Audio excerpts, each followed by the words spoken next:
All right, we'll start on your right with Matt Weaver, defensive coordinator, Bryant Haines. Hey, Coach.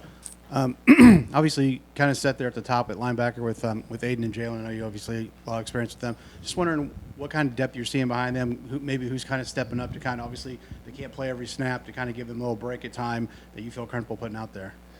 Yeah, there's been good competition in that linebacker room. Guys that are pushing, both Jay Walk and Aiden Fisher. Isaiah Bones-Jones would be the first one I'd bring up. He's playing really good football right now. I've been pleased with him. I like the way he played in the spring, and he's really built off of that this fall camp so far. He's playing both positions, both Will and Mike. That's not easy to do. You know, there's a lot of content in our playbook right now, and he can handle it quite well, so been pleased with him. Najee Logan has flashes. Josh Rudolph has flashes. Jeff Utzinger's a walk-on from Cathedral High School. He's having a good camp, smart kid. Knows the system well. So I've been pleased with a number of those guys. They're pushing those top two. Go on your left, second row to Zach. I asked Coach Shanahan this too, but just in a profession, assistant coaching, where guys tend to move around a lot, try to, kind of just take a lot of different experiences. What's kept you with Coach Cignetti? You've gone with him, to a lot of different stops. You've stayed with him, just like Coach Shanahan has, just like a number of coaches have. Just what has, about that relationship and working with and for him has made that the right move for you every time? Yeah, I'm very loyal to Coach Cignetti, and he's been loyal to me. I mean, part of me staying with him is the fact that he does believe in me. When he has the chance to give me a promotion, whether it's I'm going with him from Elon to JMU, he put a co-defensive coordinator title out there for me. So I think he believes in me. I think he trusts me. I feel the same way about him. He and I are very well aligned with what we believe in philosophically. I mean, we're about tough physical football teams. We're about football. The relationship part of it is important, but football, X's and O's, is what he and I do. That's what we do for a living, and we bounce ideas off each other. I think we have a great working relationship, and I like him away from football too. He's a good guy. We've been together for a long time, and happy to say that. Go on your left to Todd. Bryant, at all three levels of the defense, there's guys that came with you from JMU. Their institutional knowledge of what you want to do as a coach, how does that help you as a coach with the players that you brought in or inherited? And how do they kind of help the players kind of get used to your way of doing things? Yeah, the first thing I would say is the verbiage. Like, each time you learn a new system, it's like a new language, right? So the guys that I brought from JMU, they already know the language. They speak it fluently. So they were able to kind of, what does a skin mean? Like, what does that technique mean? What is a mod? There's all these like abbreviations and terms, so that's the first thing. The second thing is the cultural buy-in, like what we want, what do Coach Kuntz and I believe in with our defense. So they kind of taught the guys, like, this is how we do it, this is why we do it, and this is why it's important that we do it this way. It's a cultural buy-in that they've helped teach those other guys. And I'll say this, the guys that were here before, or the guys that we pulled from other schools, they've been receptive to it. They've been open to it. There hasn't been a whole lot of pushback. The guys that are here, that aren't part of that JMU crew, they know that the JMU guys have had success. They've felt it. They've done it at a championship level. So there's a lot of buy-in right now, so it's a good thing. Owen on your right, and then Jack. Hi, Coach. Just talking about the defensive line group, especially a lot of new faces, some returners. Just how have you meshed that group together throughout the spring and the fall period, and what's been the biggest kind of growing point for the group as a whole? Yeah, in the spring, there were still a lot of injuries, so we were getting a lot of young guys reps, and then what we got this fall is, James Carpenter showed up. CJ West has been huge. I think what you're seeing is the standard of execution has been raised to a new level now, so you're getting a lot better interior line play this fall camp. And then in terms of the edge guys, I mean, Mikhail's been out there every practice. He never misses. He goes hard every single day, every single play. I can't say enough good things about him. Been really pleased with Linnell Carr. I wasn't exactly sure what Linnell was going to be. I had an idea. I know he led the team in sacks last year, but he's a sudden guy off the edge. He's twitchy. It's meshing well. It's not that we had to do too much. I'm just continue pushing the scheme and let those guys find their roles in the scheme. And to be a front guy in this defense, like, there's no better place to be, guys. Like, you want to be a front guy in a defense that kind of philosophically believes in what we believe in. It's really the second level guys that have to make that picture whole. Those front level guys have to go eat, and the guys are eating right now. This fall camp's been good. Go to your left to Jack, and then Seth. Yeah, Coach Cignetti said Monday that it's been a handful at times, like trying to protect the passer against your defense, just like getting to the quarterback. How do you describe just kind of your approach in teaching, kind of, rushing the passer? I think he led the nation in tackles for loss, just kind of that aspect of teaching the defense. Yeah, Well, I let Coach Kuntz and Coach Buda Williams handle a lot of like the actual techniques. But I was a defensive line guy to start my career, so I have a little bit of background there.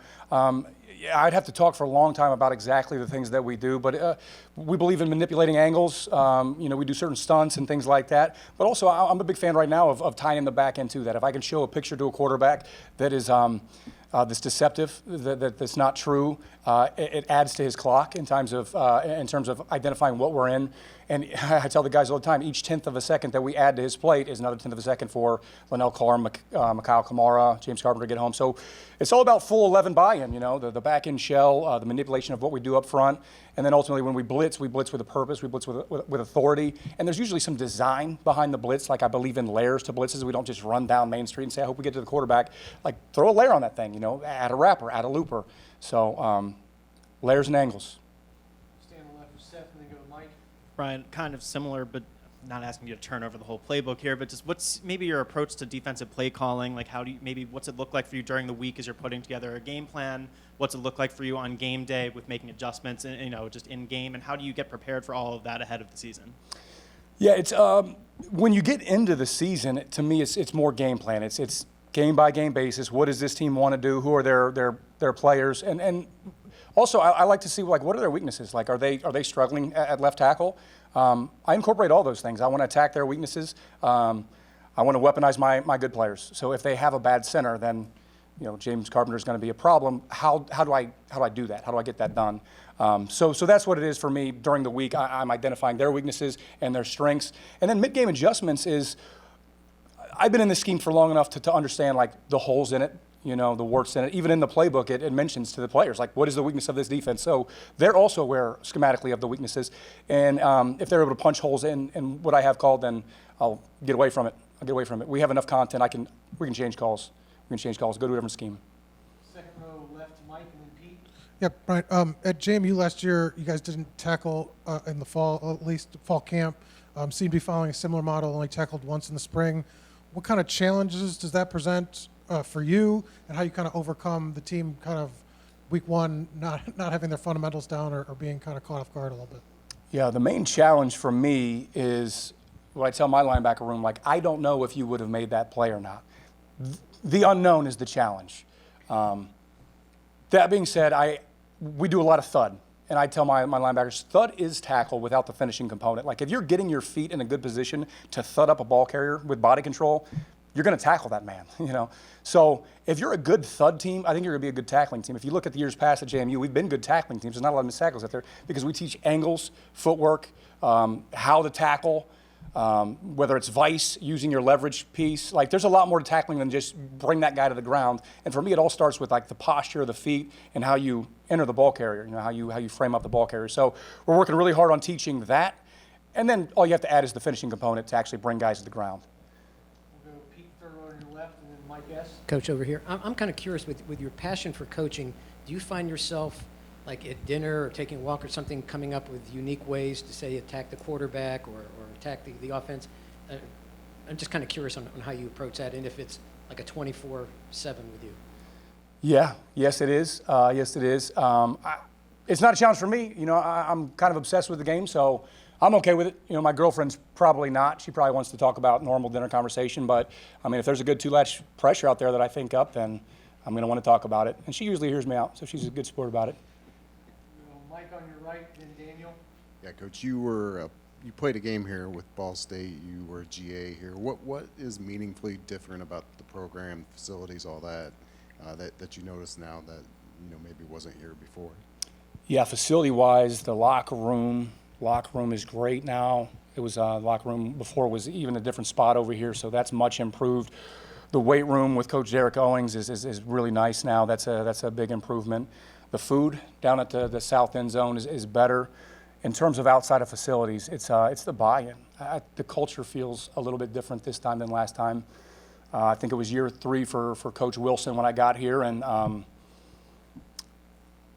yeah, not to say that it had a losing feel to it, but I don't know if the program was ready to take off. I don't feel that way anymore. I feel like something special could happen. We'll stay right with Daniel, and then last one, Zach. Yeah, you kind of mentioned, the obsession that you have. I want to say what Signetti mentioned Monday, that the way that your mind works is it's almost like-minded with how his works, as far as whenever he leaves here, his mind is still here.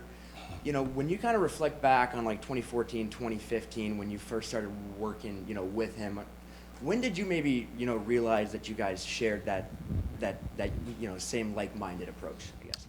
Yeah, it was the first time I met Coach Signetti in person. It was my interview.